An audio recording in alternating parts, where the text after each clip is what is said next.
readers? My name is Andrea and welcome to my YouTube. Today, I cannot breathe. Today I am doing another book tag. I know last time I went around and actually looked for everything, but that was more of a book scavenger hunt. So today, besides the first two tags, which are more like, go on, look for them, I actually have books prepared and in a pile on my floor right here. Once again, I have my handy dandy notebook and I will be reading off of this for the tags. So the first book, or the first tag is to find a book for each of my initials. Yeah, time for a time lapse. Okay, so I got my pile of books for my initials. I'm gonna get a little closer here so that when I hold these up you can actually see them. So my initials are EAA, and the first book is Elsewhere by Gabrielle Zevin. I haven't read this one yet. I actually got it from my Italian teacher, and it's definitely on my to-be read list. I don't really know that much about it, honestly. The second book is An Abundance of Catherines by John Green. It's one of the only John Green books I haven't read yet. Pretty high up on my to-be read list, but just, again, haven't really gotten to it. And the last one is Afterworlds by Scott Westerfield. I got this book in middle school, started it, got about halfway through it, beat it up a little bit, it's kind of wrecked, and then I didn't continue once middle school ended. I think it's because the people... Did you see that? I think it's because the people that had recommended it to me, we just kind of lost touch and I just didn't feel like reading it. Definitely want to start reading it soon. I think when I am done with The Book Thief, I really want to get into this one. Yeah, so those are the books that go with my initials. Okay. Woo. Let's fix that a little bit. The next, let me back up again. The next tag is Count Your Age Along Your Bookshelf, and then what book is it? I am turning 17 in, I wrote it down up here, 11 days including today. So I'm actually going to count 17 books instead of 16 books. I just totally spaced out. And we'll see what we get. Part of me thinks that I should have started with my Cassandra Clare books, over here. And part of me thinks I should have done this tag last because there are a lot of books missing from this particular shelf.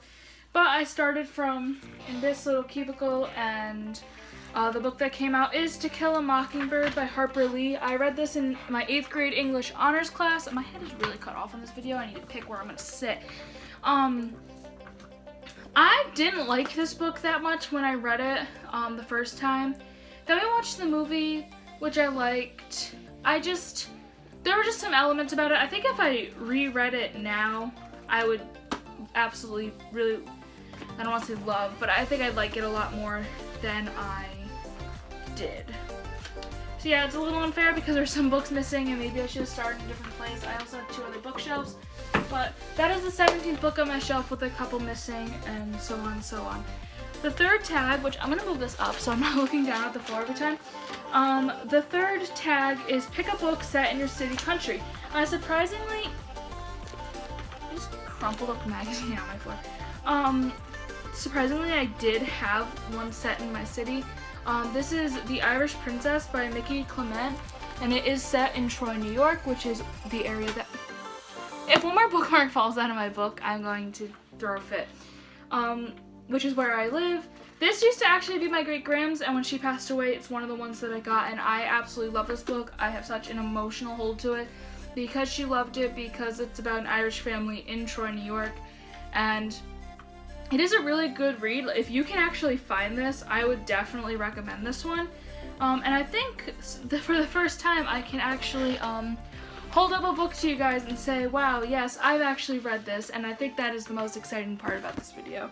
Fourth tag is Pick a Book that represents a destination you'd love to travel to. Another book that I've actually read, and this is Cujo by Stephen King. It's not necessarily the town, I would say. I mean, I'd love to do a Stephen King tour. I'm sorry, there's something in my eye. I would love to do a Stephen King tour in Maine. So I picked one of his books that was set in Maine. I could have picked it. Actually, I could have picked a lot more of his, but I had just read this one and it is on another tag on this list. So for this one I picked Cujo by Stephen King. A really good read. Not as good as the movie. Don't let anyone ever tell you that the movie is better than the book. Don't ever let, it could be a good movie, it could be a good standalone movie, and it could be as good as the book, but the movie will never be better than the book. Next tag, it's the 5th tag, and that's pick a book that's your favorite color. We're back to getting into the books that I haven't read yet. My favorite color is purple, so I picked In a Perfect World by Laura Kazicek. I have no idea how to pronounce this. I, at one point, really wanted to keep buying, like, wartime novels, and this is one of the ones that I picked up and just never actually read.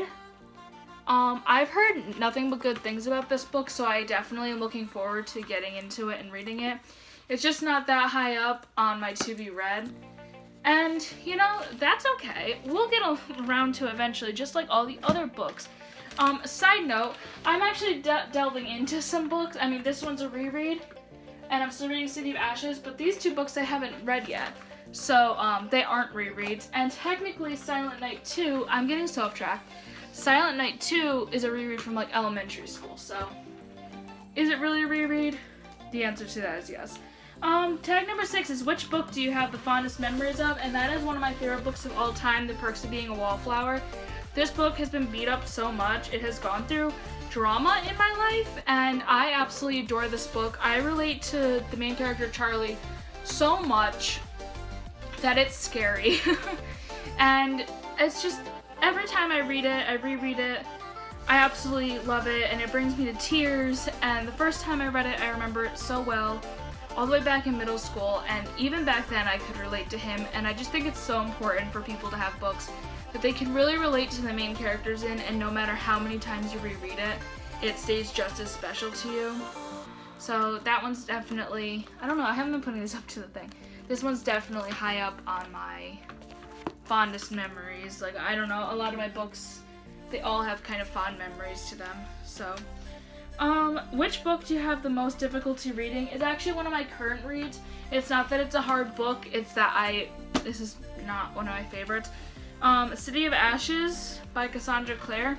I guess I could have picked some books that were on, like, summer reading lists, like King Lear I'm also reading right now for summer reading, if you didn't see my other video, my last video.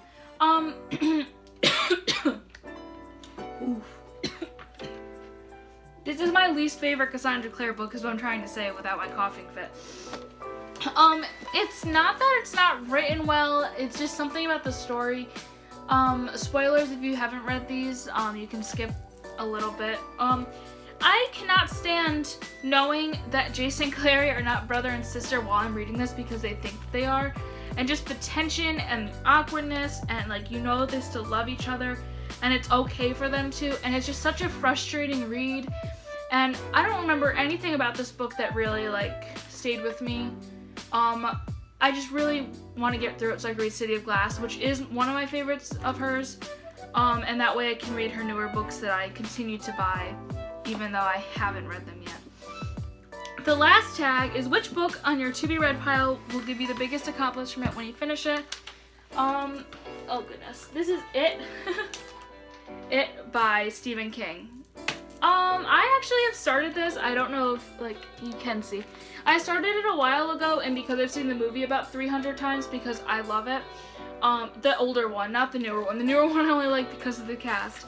I know the story, and it's just such a big and long book. I think that once I get through it with its small print and stuff, I will feel so accomplished. It's just also such a hard book to carry around. And I love Stephen King's I love Stephen King's writing, but there are parts that are really slow. Like, Cujo really didn't get good until, like, the end. And I just think it's one of the bigger books that I own. I mean, I could have done Atlas Shrugged. I could have done a couple of my Cassandra Clare books that I haven't read yet, that I'll just feel so good when I'm done.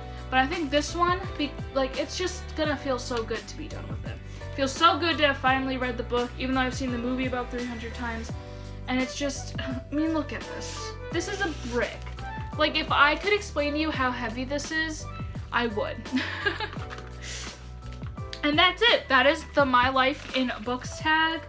I know this is probably not, I mean, it could be a longer video. I need to really edit all this together. I really hope you enjoyed is all I'm trying to say.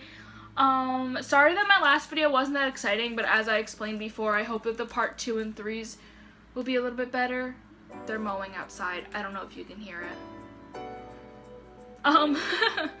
So I will see you next week with another video. I post every Wednesday at around noon. I try to.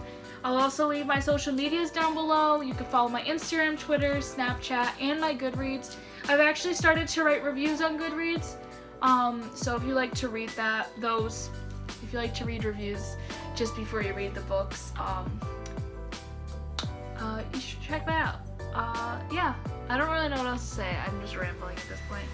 But, I'll see you next week with another video. Goodbye.